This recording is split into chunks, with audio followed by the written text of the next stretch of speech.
এবং নিপীড়িত। তাই তুমি ঝামেলা খুঁজছি, খুঁজে বের করার চেষ্টা করছি। স্বর্গ থেকে একটা ডাক আসছে, একটি মিষ্টি কণ্ঠস্বর যা বলছে আমার বাড়িতে এসো। তিনি নম্র বিনয়ী রে, তোমার মুক্তির জন্য তোমার বাহু প্রসারিত করো। আমি সফর নিষ্কর, আমার কাছে এসো, আমি তোমাকে বিশ্রাম দেব। আমার জল নাও, আমি শান্তি পাবো। আমি কোমল, আমার বোঝা এত হালকা। তুমি আমার মধ্যে চিরস্থায়ী বিশ্রাম পাবে।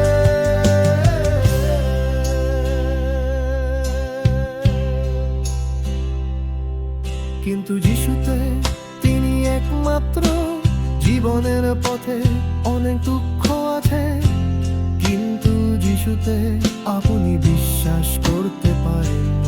তিনি পথ প্রদর্শক, বিশ্বস্ত বন্ধু, যা বেদনাকে স্বর্গ থেকে আসা মিষ্টি মান্নায় রূপান্তরিত করে।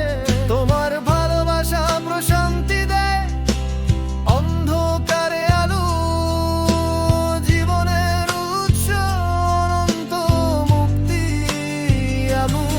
আমার কাছে এসো, আমি তোমাকে স্বস্তি দেব। আমার জল নাও, আমি শান্তি পাবো।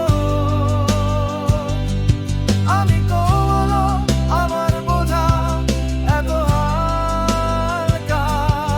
তুমি আমার মধ্যে চিরস্থায়ী বিশ্রাম পাবে।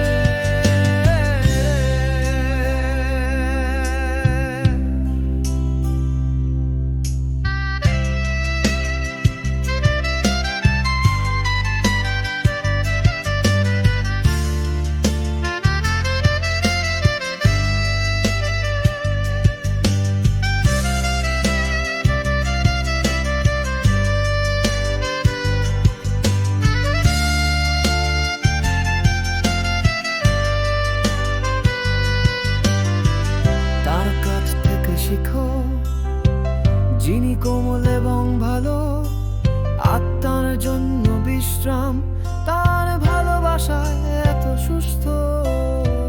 তোমার ওজন দাও, তোমার ব্যথা দাও, এবং ত্রাণকর্তার কৃপায় বাস করে।